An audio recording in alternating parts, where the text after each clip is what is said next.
Saudara, wah sudah mulai suasana libur ya, jemaat berkurang. Ya, tapi puji Tuhan buat semua yang hadir hari ini, saudara. Nah saudara, tadi Ryan, worship leader telah menyampaikan bahwa hari ini kita pujian penyembahannya lebih panjang. Ya, biasa jam 10.30 sudah selesai pujian penyembahan, tapi ini sekarang jam 11. Ya, karena saya percaya pujian penyembahan adalah bagian kita mengagungkan nama Tuhan. Dan pujian penyembahan itu adalah sesuatu yang sangat penting dalam satu ibadah.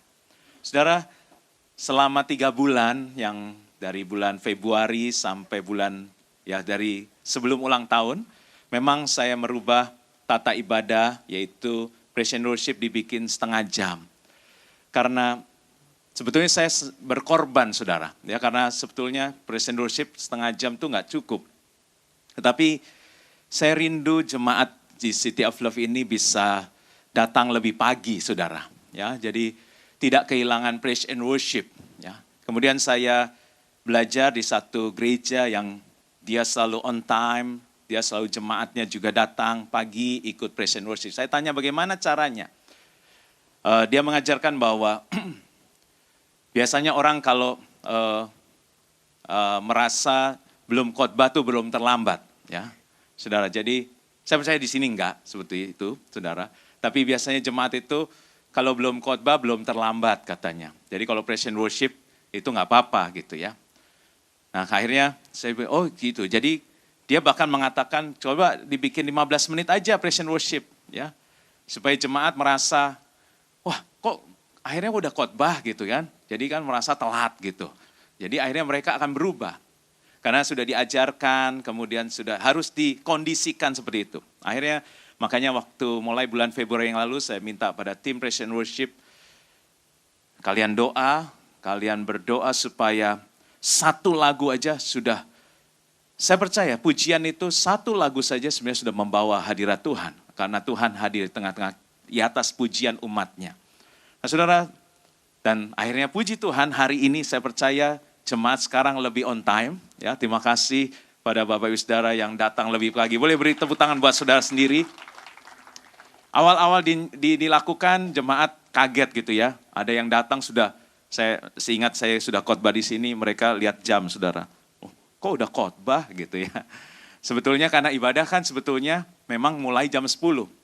Saudara, kalau saudara nonton bioskop di XX1, saya tahu jam nonton bioskop itu kalau mamanya sudah datang jam 17.15.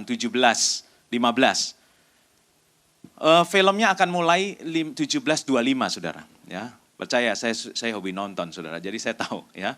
Jadi kalau saudara masih dikasih spare 10 menit, ya, setelah itu film akan mulai.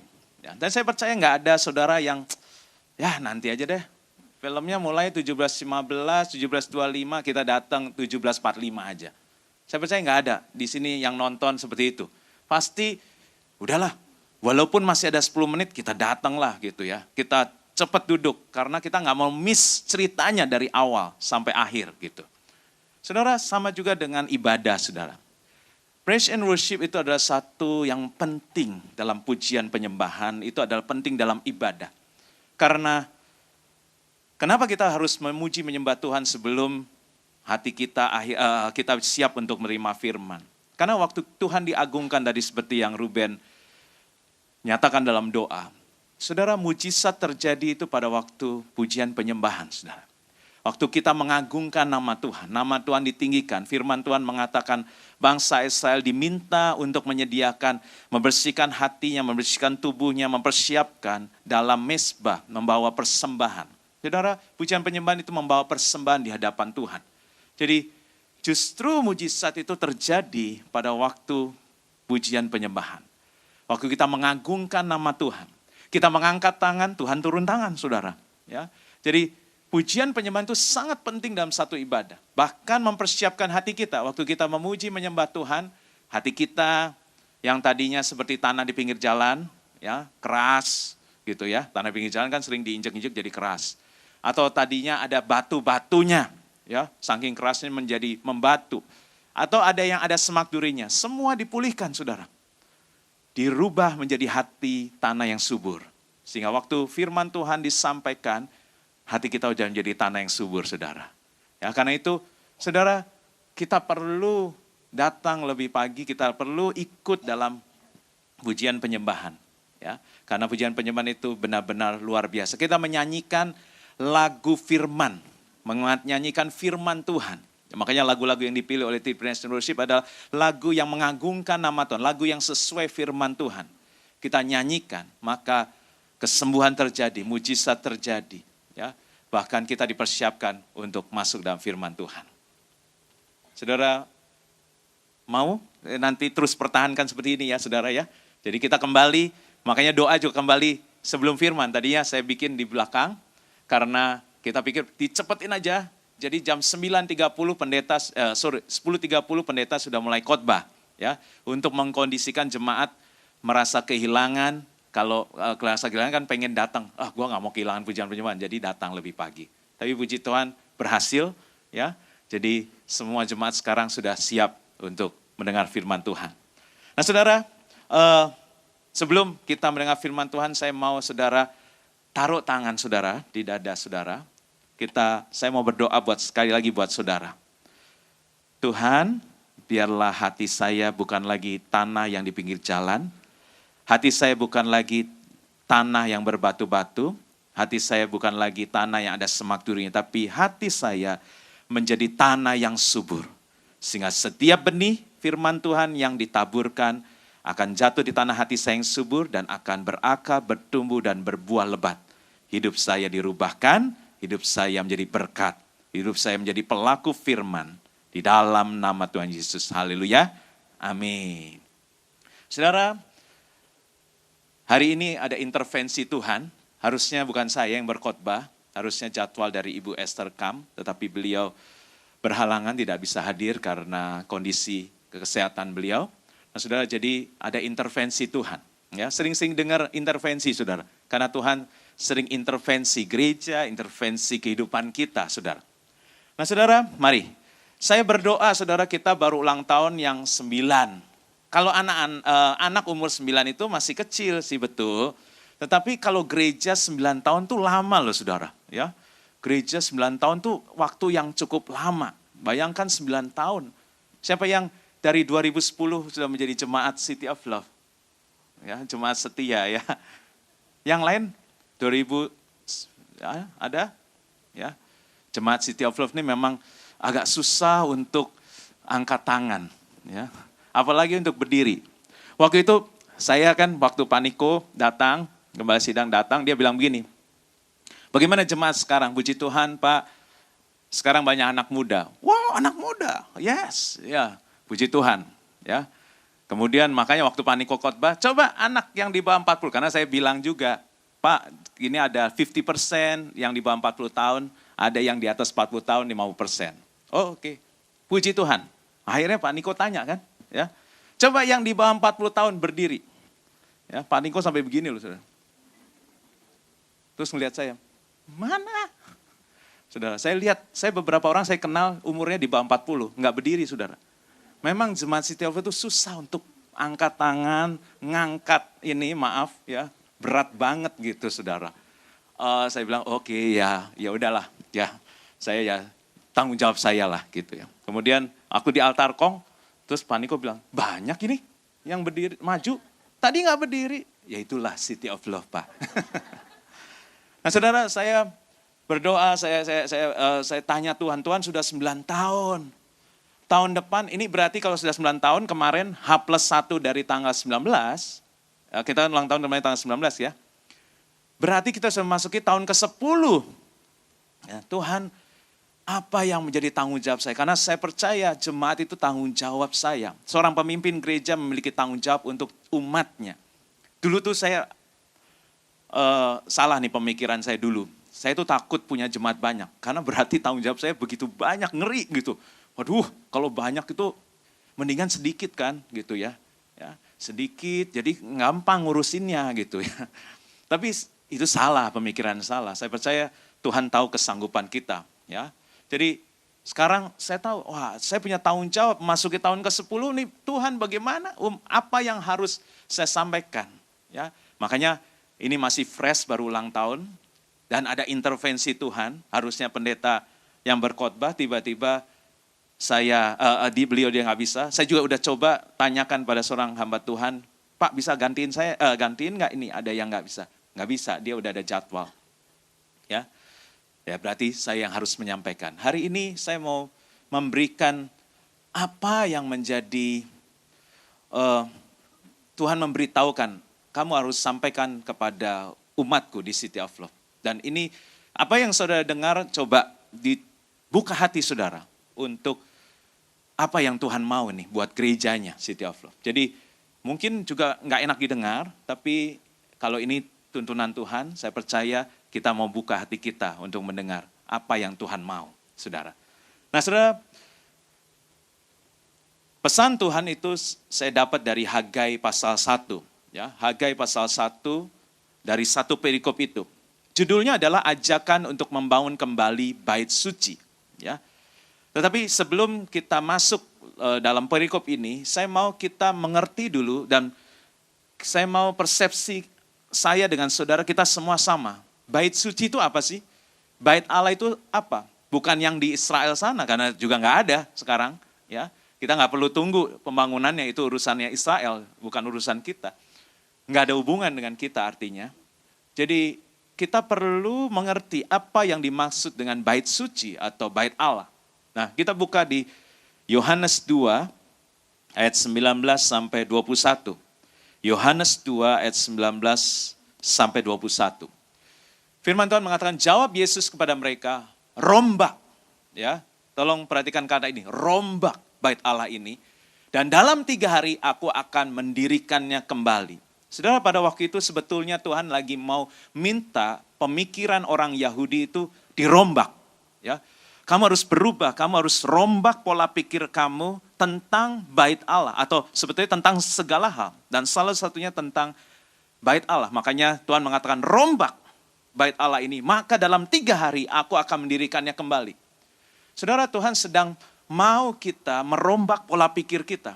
Ya, supaya Tuhan bisa mendirikan bait-Nya di dalam hidup kita, saudara. Ya. Kemudian ayat selanjutnya dikatakan, orang Yahudi itu marah dan katakan, 46 tahun orang mendirikan bait Allah. Dan engkau mau rombak tuh dalam 3 hari kamu mau bangun kembali. Ya, saudara, kalau kita lihat di sini ada yang gak nyambung, betul gak? Yesus lagi bicara tentang sesuatu yang ada di pikiran dia adalah bait Allah, bukan yang kelihatan. Ya, karena itu dia bilang, rombak pola pikirmu. Makanya mereka marah. Karena mereka berpikir dengan apa yang kelihatan. Wah, 46 tahun kita bangun ini. Kamu suruh rombak, kemudian dalam 3 hari kamu bangun. Ya, jadi nggak nyambung. Tolong jangan jadi orang Kristen, kalau datang ke gereja nggak nyambung, saudara. Ya, firman Tuhan disampaikan nggak nyambung. Akhirnya nggak pernah berubah. Jadi orang yang nggak pernah berubah karena nggak nyambung. Ya, gereja berusaha, hamba Tuhan pasti berusaha untuk belajar, untuk minta pimpinan Tuhan untuk supaya nyambung. Tapi jemaat juga harus membuka hati supaya pola pikir kita berubah. Saya percaya gereja adalah tempat perubahan, setuju dengan saya? Ya, jadi kita nggak boleh jadi orang Kristen sudah 9 tahun ikut di City of Love tapi nggak pernah berubah, saudara. Ngeri, saudara. Ya, jadi kita harus berubah karena gereja tempat perubahan. Makanya Roma 12 ayat 2, jangan menjadi serupa dengan dunia ini. Kita ada di dunia ini boleh, kita memang ada di dunia ini, tapi jangan jadi serupa dengan dunia. Makanya konsepnya adalah kita perlu gereja untuk merubah pola pikir kita. Nah, saudara, Yesus lagi mau merubah pola pikir orang Israel. Tapi mereka malah marah karena mereka nggak mau berubah. Kemudian ayat 21-nya, tetapi yang kumaksudkan, nah Tuhan jelaskan, dengan bait Allah adalah tubuhnya sendiri. Jadi bait Allah itu berbicara tubuh. Dan dalam hal ini Tuhan bicara tubuhnya Tuhan dan juga tubuhnya kita. Saudara, bait Allah berbicara tubuh, saudara. 1 Korintus 3 ayat 16 sampai 17. 1 Korintus 3 ayat 16 sampai 17. Tidak tahukah kamu bahwa kamu adalah bait Allah dan bahwa roh Allah diam di dalam kamu. Jadi kita ini yang kelihatan ini tempatnya roh Allah diam. Kita adalah baitnya, rumahnya Tuhan.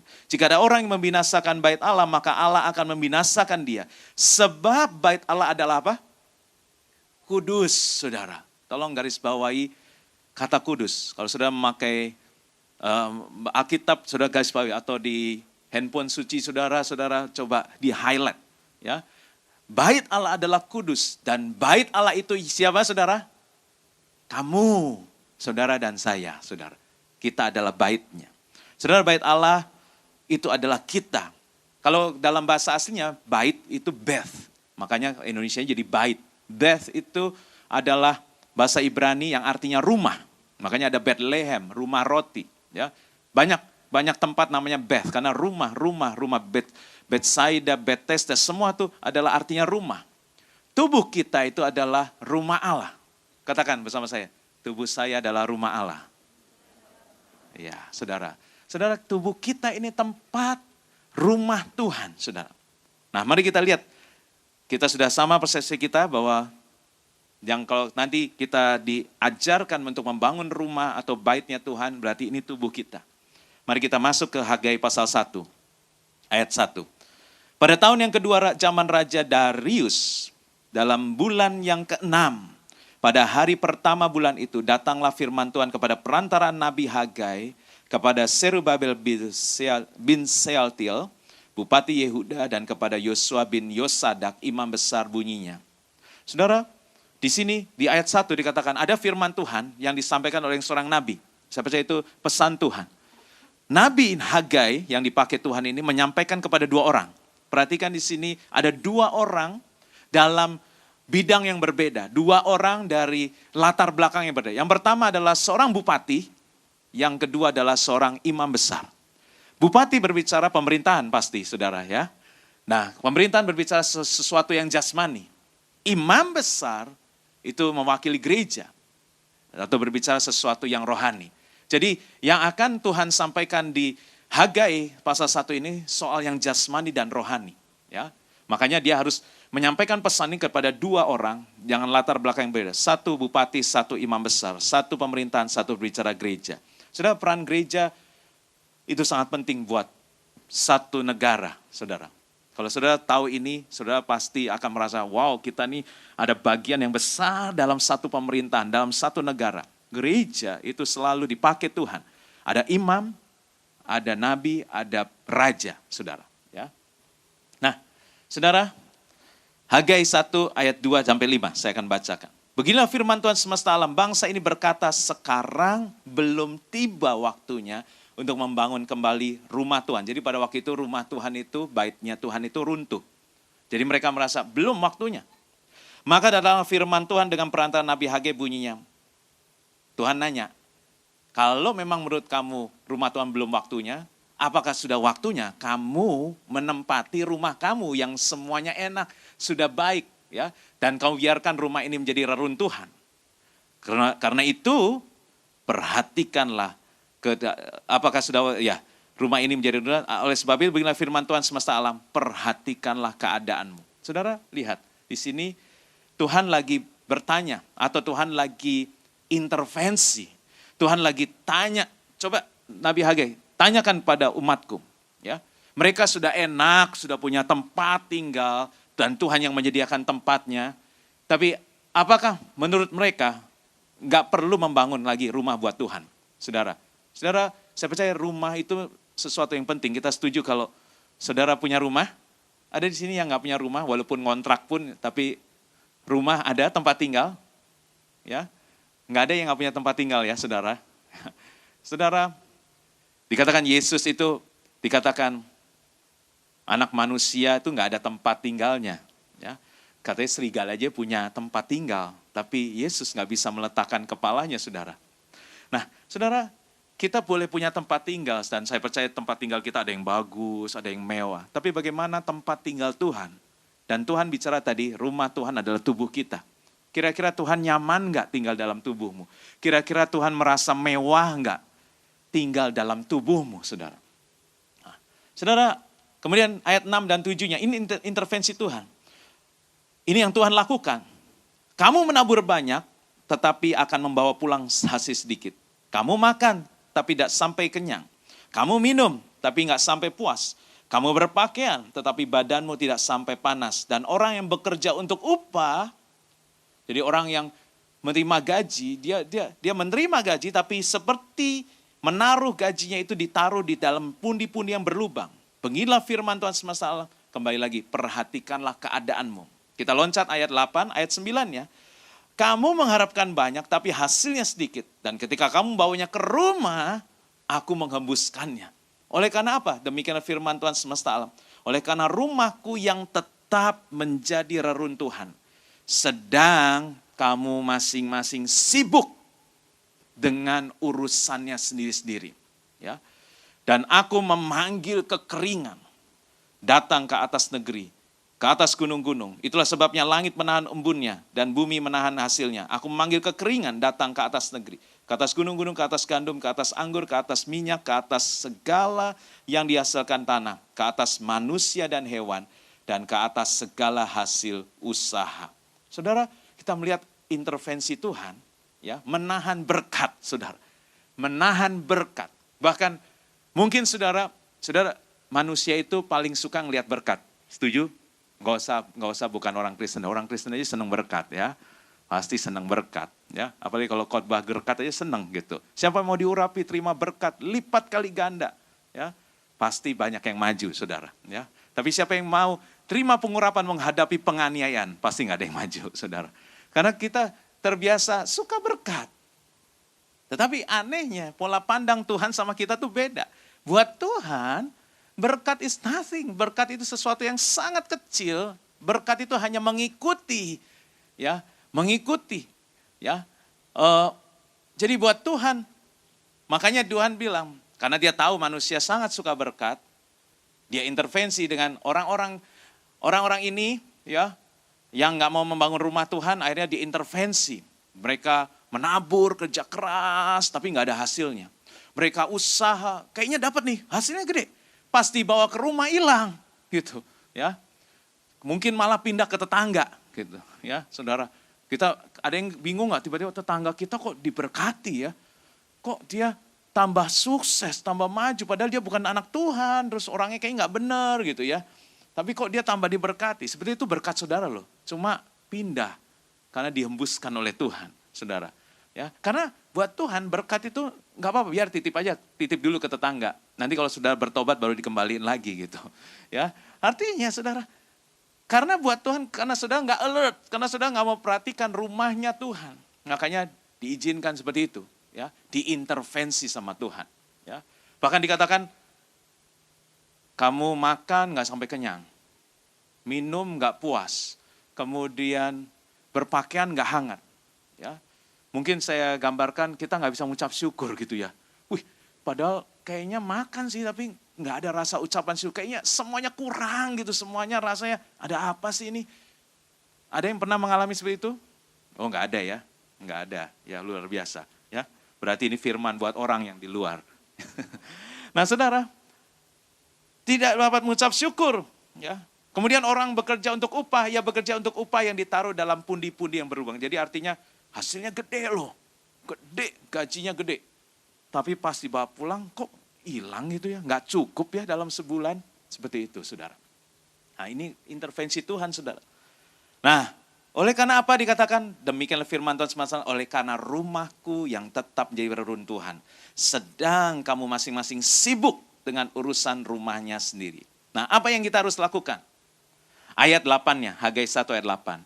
Jadi naiklah ke gunung, bawalah kayu dan bangunlah rumah itu.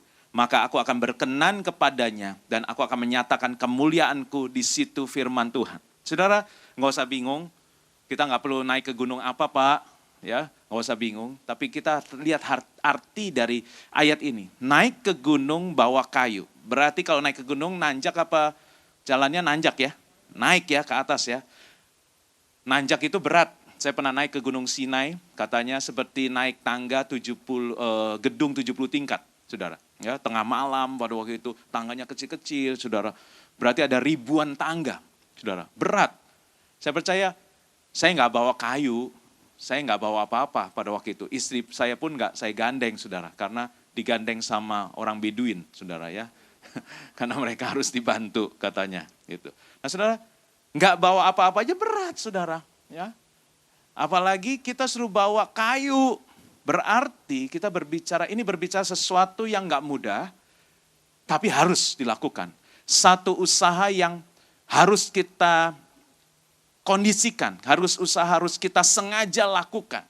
Jadi harus ada usaha, harus ada effort untuk membangun rumah Tuhan, saudara. Jadi nggak bisa biasa-biasa aja. Kita udahlah biarin jadi orang Kristen yang biasa-biasa aja deh. Udah dah, pokoknya hari Minggu ke gereja, rajin kasih persembahan, rajin bawa perpuluhan. Udah gitu aja lah. Yang sudah pelayanan, yang penting udah pelayanan dah gitu. Nggak bisa, saudara. Harus ada usaha. Harus ada sesuatu yang dikondisikan, diusahakan.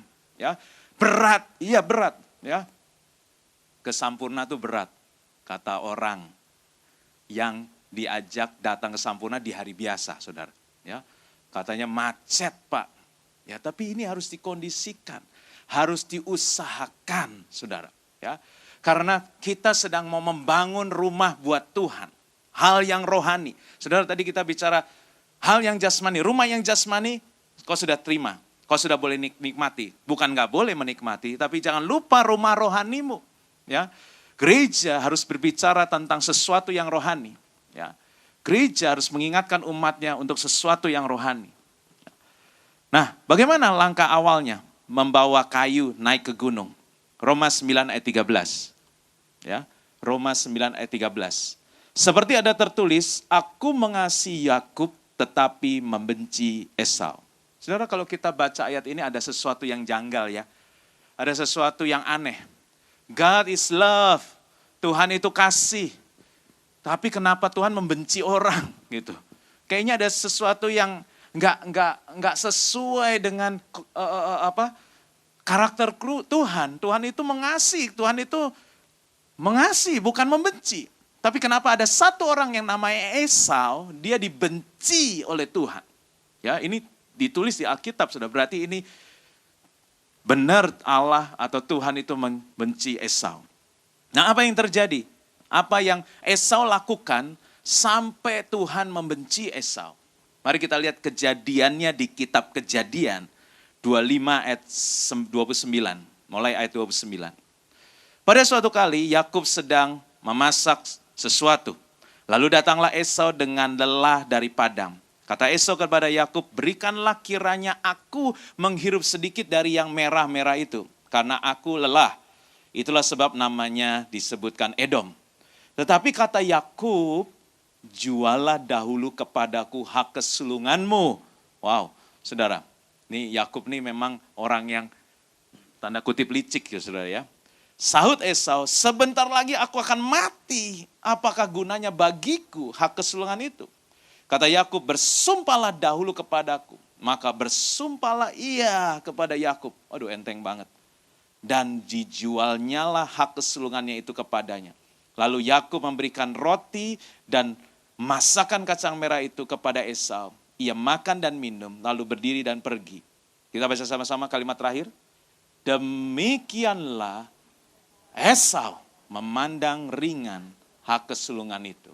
Saudara, apa yang terjadi nih saudara? Esau berburu, ya capek. Terus Yakub itu lagi masak. Yang mana Yakub itu jago masak mungkin.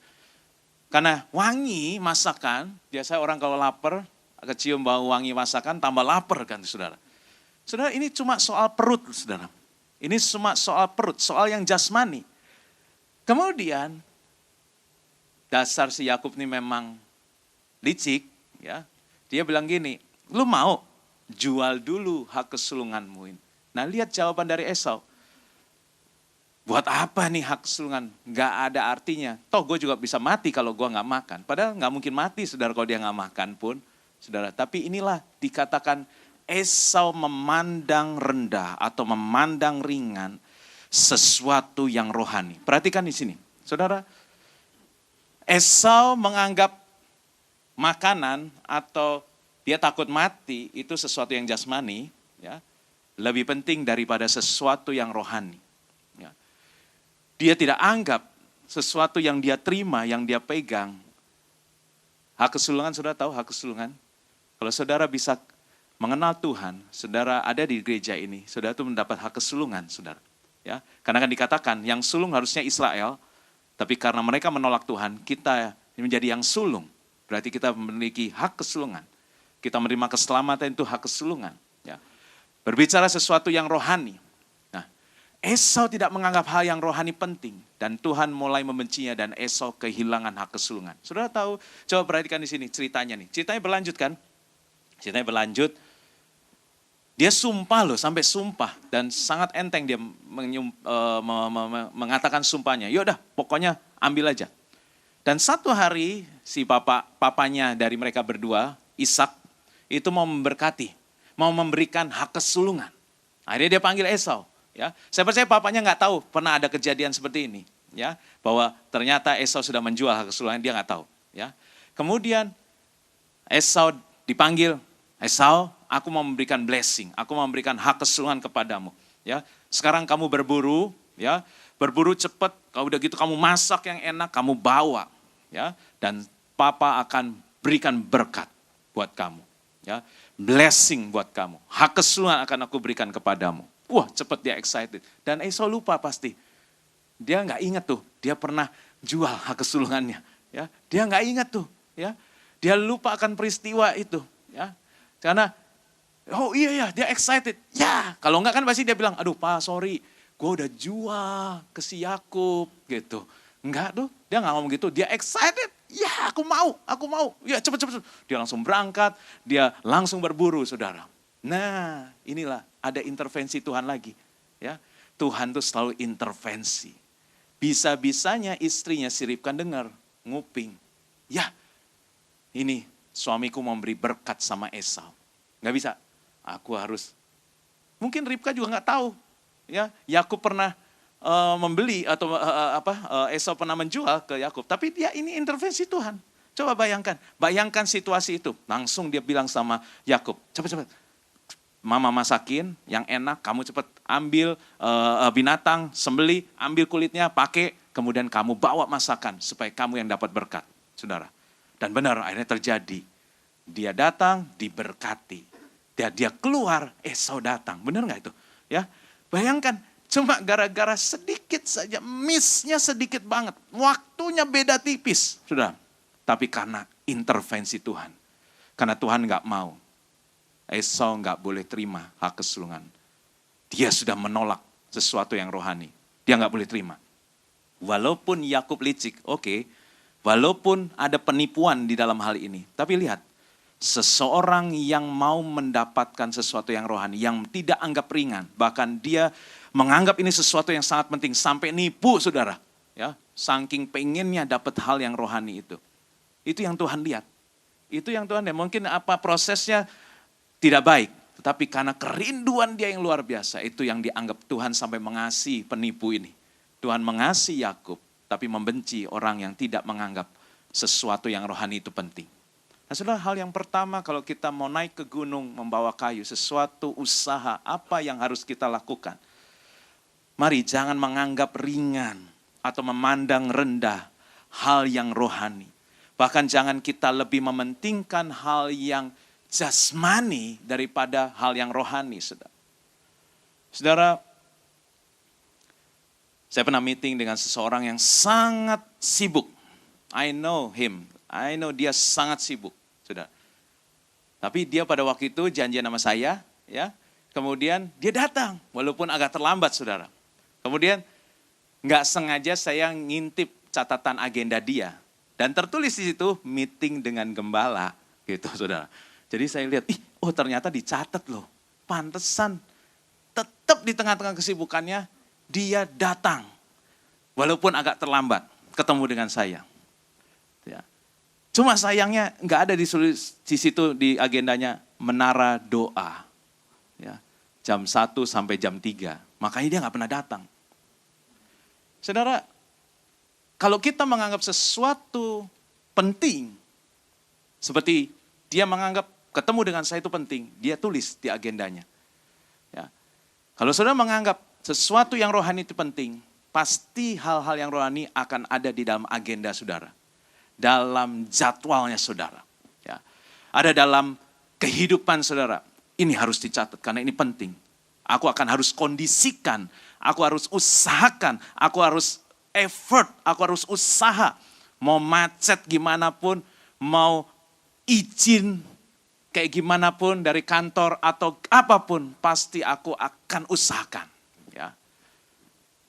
Kelihatan tuh dari pikiran saudara kebaca, menara doa lagi dibahas katanya. Oke, ya. Tapi sekali lagi saudara, gereja adalah tempat memfasilitasi sesuatu yang rohani. Ya. Kami hanya memfasilitasi, kami nggak bisa paksa saudara, tapi kami memfasilitasi saudara untuk sesuatu yang rohani. Doakan per semester kedua dari tahun ini, kita akan membuka ibadah tengah minggu. Ya.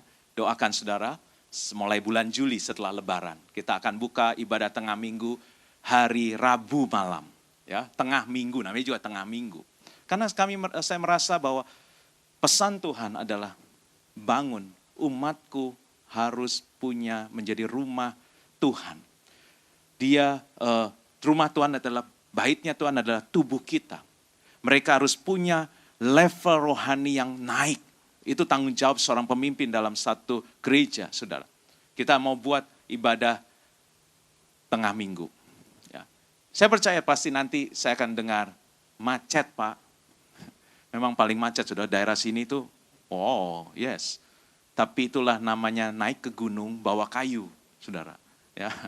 Kalau saudara mau turun gunung, tinggal sliding, saudara. Ya. Tapi ini naik gunung bawa kayu. Ya. Mesti ada usaha. Mesti ada effort. Ya. Saudara harus lihat intervensi Tuhan. Jangan sampai Tuhan hembuskan saudara. Saudara berusaha, saudara mati-matian. Karena fokus saudara berkat, karena fokus saudara hal yang jasmani. Semuanya dihembuskan oleh Tuhan. Tapi saya percaya kalau saudara fokus akan sesuatu yang rohani. Berkat itu pasti mengikuti deh. Jamin saudara. Tuhan akan pelihara saudara, Tuhan akan jaga saudara. Tuhan akan luputkan saudara. Mari lanjutkan dulu ya. Saudara, pesan yang pertama. Yang kedua adalah Matius 21 ayat 13. Matius 21 ayat 13. Yesus berkata kepada mereka, ada tertulis, rumahku akan disebut rumah doa, tetapi kamu menjadikannya sarang penyamun. Saudara, rumahku berarti baitnya Tuhan, ini nih, ini. Tubuh ini yang kelihatan harus menjadi rumah, apa? Rumah doa. Bukan sarang penyamun. Jadi pada waktu itu Yesus melihat bait Allah itu dijadikan tempat berjualan, tempat mencari keuntungan, tempat mencari berkat.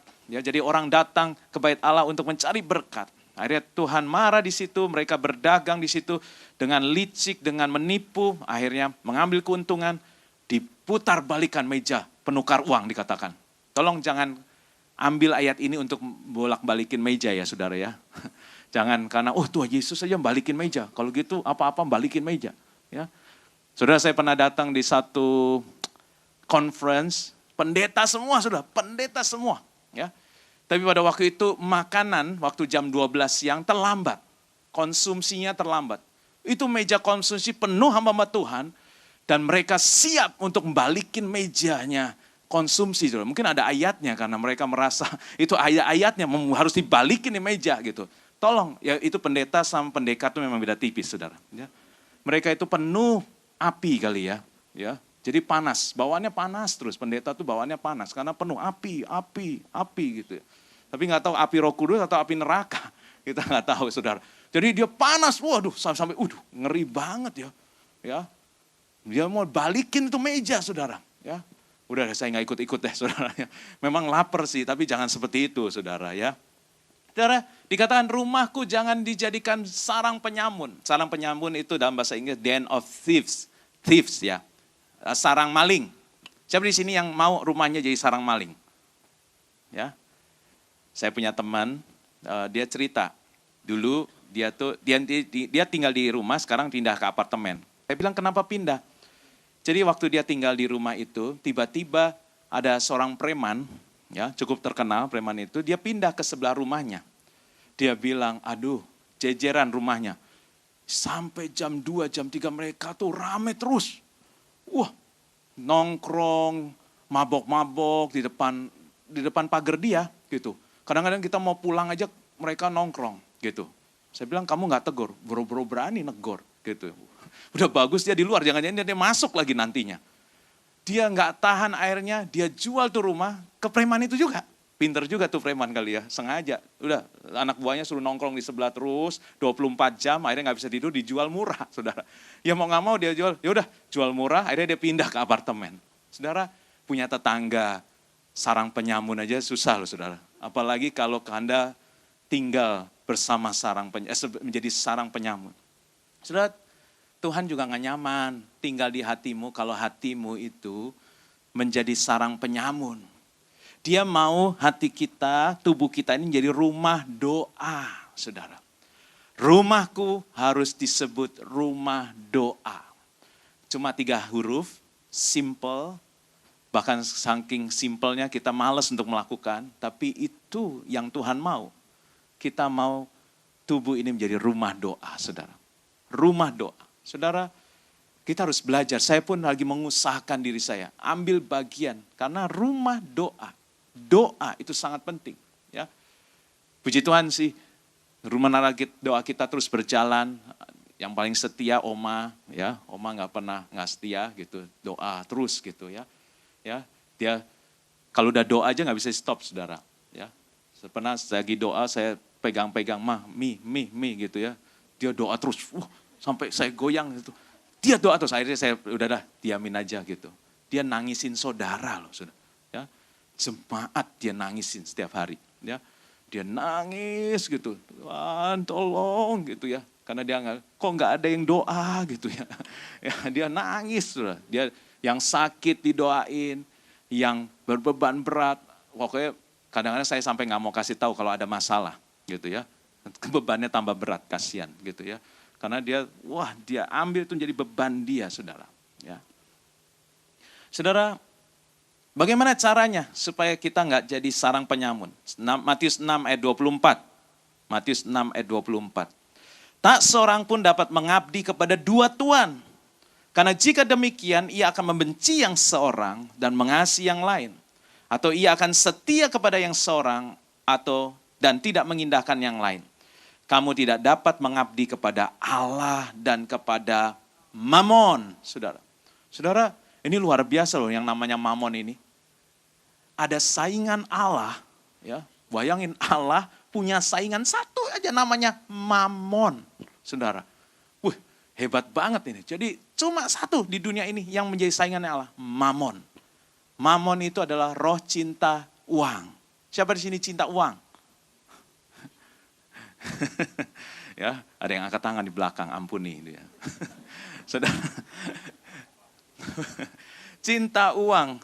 Saya pikir ya, kenapa ya kok cinta duit? Bahwa ya cinta istri gitu ya.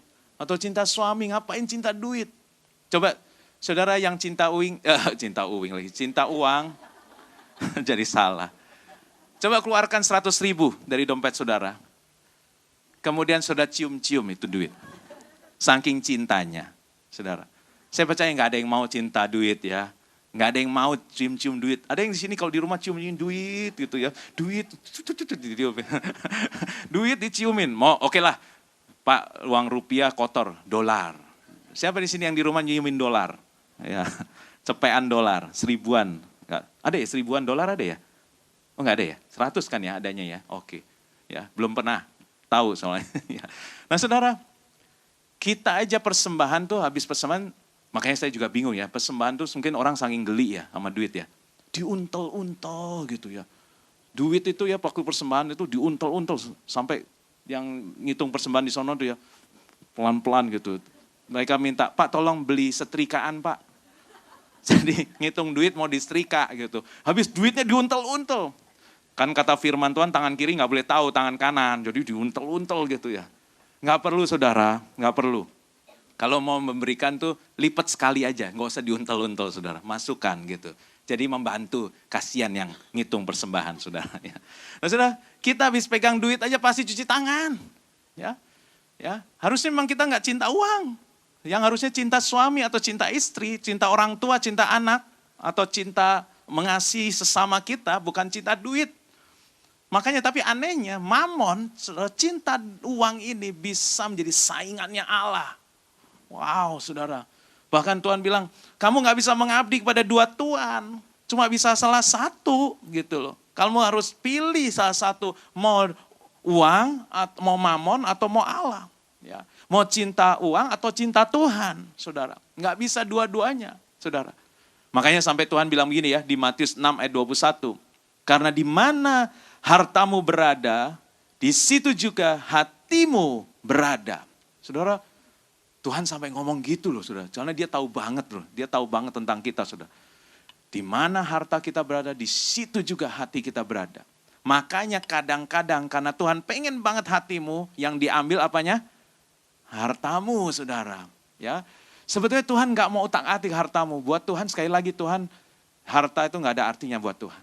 Tapi saking saudara nggak pernah mau membangun rumah buat Tuhan, ya, saking saudara nggak peduli sama hal yang rohani, mau nggak mau Tuhan bilang supaya kamu melihat ke aku, supaya kamu alert, supaya kamu sadar di mana hatimu berada, di situ harta, di mana hartamu berada, di situ hatimu berada. Makanya harta diambil mau nggak mau, waktu diambil Tuhan baru hati kita mau memandang pada Tuhan. Saudara, itulah saudara, makanya Tuhan sebetulnya mau hati kita, bukan harta kita. Dia mau hati kita melekat sama Tuhan. Saudara, Mazmur 91 adalah Mazmur kerusuhan. 12 Mei, terus 21 Mei. Kok bisa gitu ya? 12 Mei, terus 21 Mei, kayak dibalik gitu ya. Muncul lagi Mazmur 91, ya, di grup hamba-hamba Tuhan, saudara. Ya, jadi Mazmur 91 itu ayat kerusuhan, saudara. Ya. Sebelah kiri rebah 1.000, 10.000 sebelah kanan, tapi itu tidak menimpa aku. Kadang-kadang saya pikir egois banget nih ayat, ya. Jadi biarin orang lain kebakar, yang penting yang kalau dijarah, yang penting gua enggak gitu loh. Ya, tapi ini janji Tuhan kan, Tuhan akan meluputkan, Tuhan akan membentengi.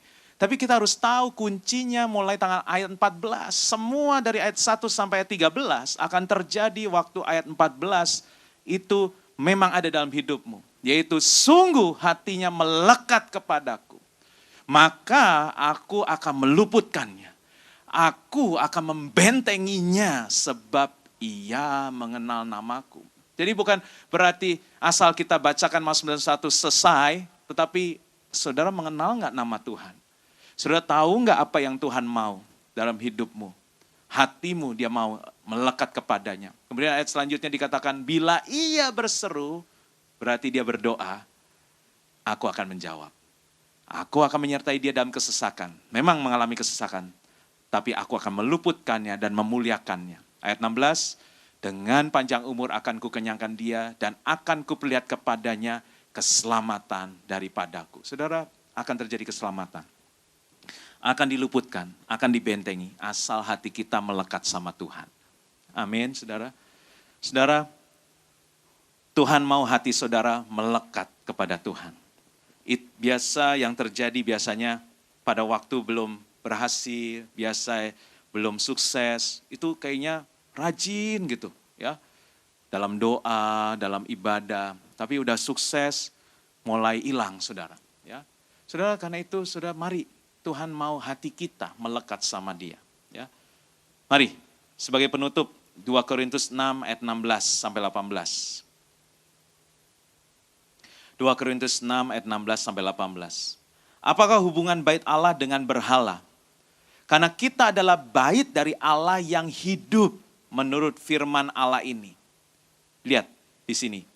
Aku akan diam bersama-sama dengan mereka dan hidup di tengah-tengah mereka. Dan aku akan menjadi Allah mereka dan mereka akan menjadi umatku. Saudara lihat tadi seperti yang didoakan oleh Ruben bahwa Tuhan itu dekat, bahkan lebih dekat dari baju kita. Gitu saudara. Tuhan itu dekat, lebih dekat dari baju yang nempel dengan kita. Itu maunya Tuhan. Bukan maunya kita loh saudara. Banyak saudara mungkin gak mau dekat sama Tuhan, tapi Tuhan maunya, dia mau dekat dengan kita. Dia mau berdiam di tengah umatnya. Makanya bangsa Israel itu dibawa keluar dari Mesir supaya Tuhan mau dekat sama umatnya. Ya, Tuhan gak bisa berdiam di Mesir. Tuhan harus bawa mereka keluar. Dan di padang gurun Tuhan menyertai. Makanya Musa membangun kemah Musa. Pada waktu itu belum ada bait Allah karena di perjalanan. Kemah, berupa kemah. Baru akhirnya mereka waktu zaman Raja Daud, raja itu dia merasa, aku punya istana, begitu enak tempat tinggal. Tapi bagaimana dengan tabut Tuhan, bagaimana dengan hadirat Tuhan, masa nggak ada tempatnya. Makanya dia mau membangun bait, makanya namanya baitnya Allah. Saudara, tetapi tangan dia banyak dosa, karena tangan dia banyak darah, karena dia seorang prajurit, dia berperang. Makanya Tuhan bilang, bukan kamu yang akan bangun, tapi anakmu Salomo. Makanya bait Salomo kita mengenalnya. Jadi saudara, kita lihat bagaimana Tuhan itu mau dekat dengan umatnya. Bahkan sebenarnya Tuhan tuh mau jadi raja. Dia nggak perlu Saul, nggak perlu Daud, saudara. Makanya waktu mereka ngotot nih, bangsa Israel ngotot sama Nabi Samuel, kami minta raja, kami minta raja, kami minta raja. Samuel itu sangat marah dan sangat sedih. Terus Tuhan bilang gini, dia menghibur Samuel. Samuel nggak usah gundah begitu, nggak usah galau begitu. Yang mereka tolak tuh aku, bukan kamu. Yang mereka tolak itu aku. Jadi bangsa Israel menolak. Padahal Tuhan itu bilang, nggak perlu raja, aku ini raja kamu, rajamu. Ya, saudara, itulah lihat Allah kita, Tuhan kita tuh mau dekat dengan umatnya. Dan dikatakan dia tuh mau dekat dengan berdiam dalam baitnya. Yaitu tubuh kita ini baitnya, tempatnya Tuhan bertahta. Kemudian ayat 17, sebab itu keluarlah kamu dari antara mereka dan pisahkanlah dirimu dari mereka, firman Tuhan. Dan janganlah menjamah sama yang najis, maka aku akan menerima kamu. Saudara, kita anak-anak Tuhan itu dipisahkan. Anak-anak Tuhan itu dispesialkan. Kenapa kita dipisahkan? Karena kita orang yang spesial, orang yang khusus, orang yang gak sama dengan yang lain, saudara. Makanya orang yang spesial pasti dikhususkan. Dan orang yang spesial kadang-kadang juga mengalami proses yang spesial. Betul, saudara? Ya, benar? Kalau kita spesial, kita orang yang khusus, pasti kita perlakuan terhadap kita juga khusus. Makanya kadang-kadang prosesnya juga spesial. Kita lihat dalam sejarah Alkitab, Yusuf mengalami proses dan banyak di dalam Alkitab mengalami proses. Jadi saudara, kalau saudara melihat seseorang sedang dalam proses, kita jangan menghakimi mereka. Karena mungkin mereka sedang dalam persiapan untuk sesuatu yang besar, karena mereka sedang dikhususkan. Saya pun mengalami proses, saudara. Ya, dalam pengembalaan mengalami proses, tapi saya percaya setiap proses membuat kita level kita naik. Mengalami sesuatu yang lebih daripada yang lalu. Ya, makanya orang yang gak mau diproses gak akan naik kelas. Ya, saudara, dan aku akan menjadi bapamu dan kamu akan menjadi anakku laki-laki dan anak-anakku perempuan. Demikianlah firman Tuhan yang maha kuasa. Saya undang hamba-hamba Tuhan yang melayani. Saudara, ini pesan Tuhan buat gerejanya. Memasuki tahun ke-10, mari kita bangun baitnya Tuhan. Mari perhatikan hal yang rohani. Ya. Lihat ke sini aja saudara, nggak usah lihat anak-anak musik. Saudara, sekali lagi, perhatikan hal yang rohani, saudara. Nggak ada yang amin. Saudara, Tuhan tuh mau berdiam. Ya. Tuhan tuh mau berdiam dalam rumah kita. Saudara, setiap kali saya melayani pemberkatan rumah, pemberkatan kantor, saya selalu bilang, saudara, kita urapi rumah ini, kita urapi minyak. Mau sampai 1 botol, bahkan kalau perlu panggil truk tangki, kita mau siram tuh rumah pakai minyak urapan, tetap yang menentukan bukan urapannya, tapi orang yang tinggal di dalamnya. Saudara, kita mau urapi kayak gimana, hamba Tuhan berapa banyak saudara undang untuk mendoakan rumah atau kantor saudara. Tapi kalau saudara tidak menjadi rumah, baitnya Tuhan di dalam situ tempat Tuhan berdiam, saudara percuma. Secuma saudara. Kalau saudara suami istri tinggal dalam satu rumah berantem terus, Tuhan juga takut saudara tinggal di situ. Ya. Dia takut melihat saudara berantem. Dia nggak pernah lihat, kok kayak gini ya. Ya. Tuhan takut, mungkin setan pun takut. Hebat ya berantemnya, nggak nyangka gitu. Jemaat City of Love gitu. Ditengking dalam nama Tuhan Yesus. Enggak, saudara ya. Saudara, sekali lagi saudara, mari kita jadi rumahnya Tuhan. Di mana Tuhan nyaman tinggal dalam hati kita. Keinginan kita adalah doa. Saudara, kalau saudara disakiti, ada orang yang menyakiti saudara, kita berdoakan mereka. Berdoalah buat musuhmu, berdoalah buat orang yang menyakiti hatimu. Itu rumah doa, saudara. Saudara melihat di TV, ya, saudara kemarin kejadian seperti itu. Apa yang saudara lakukan? Atau forward, ngeri loh, ya kirim, kirim. Udah sampai sini loh, udah sampai sini, hati-hati loh gitu ya. Atau saudara berdoa, Tuhan beri damai sejahtera. Jangan doa kirimkan petir, halilintar, bakar mereka hidup-hidup, bunuh mereka, jangan saudara. Ya, jangan saudara. Tapi kita berdoa, beri damai sejahtera. Itu ada rohnya yang mengikat mereka, yang menunggangi mereka itu roh. Bukan merekanya, rohnya. Kita ikat roh mereka. Tuhan gantikan dengan damai sejahtera. Gantikan dengan roh takut akan Tuhan. Dan itu pasti terjadi. Karena roh yang dalam kita lebih besar daripada roh yang dalam mereka. Jadi waktu kita doakan mereka pasti terjadi. Saudara, saya percaya kejadian ini akhirnya berhenti saudara. Karena ada tuh kita berdoa. Terus berjaga-jaga. Kita nggak tahu apa yang akan terjadi selanjutnya. Tapi mari kita jadi rumah doa saudara. Jangan jadi sarang penyamun. Jangan cinta uang. Cinta uang itu maksudnya jangan ngutamain berkat terus. Sibuk dengan berkat terus. Sibuk dengan bisnismu. Sediakan waktu. Minimal seimbang dulu lah. Seimbang, balance. Ya saudara coba di Raja Belshazzar itu ya. Dia ditimbang oleh Tuhan. Ada tulisan mene tekel ufasim. Ya. Dia ditimbang terlalu ringan. Ya, jadi dia akhirnya lebih berat, ya. Dia lebih duniawi, lebih berat. Tuhan bilang malam hari ini selesai, saudara. Saudara, biarlah kita seimbang, minimal kerohanian kita. Ya. Gereja harus mengingatkan ini. Gereja harus membangun satu hal yang rohani. Ya. Saudara yang mau membangun kerohanian saudara? Yang mau kita bagi berdiri saudara. Saya mau berdoa buat saudara. Kita angkat dua tangan kita di hadapan Tuhan.